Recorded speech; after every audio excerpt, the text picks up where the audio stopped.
Welcome to Language Coaching Geneva. I'm Margot Rischmann, the founder of LCG and a business language coach.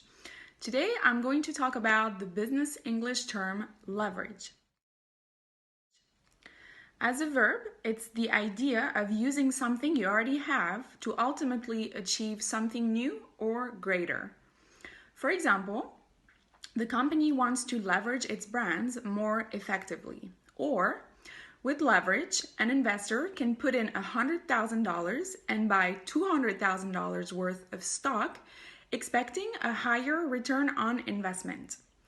As a noun, it's the power to influence a person or a situation, such as the right wing had lost much of its political leverage in the assembly.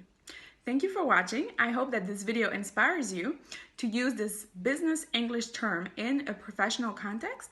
Check out our website and follow us on social media.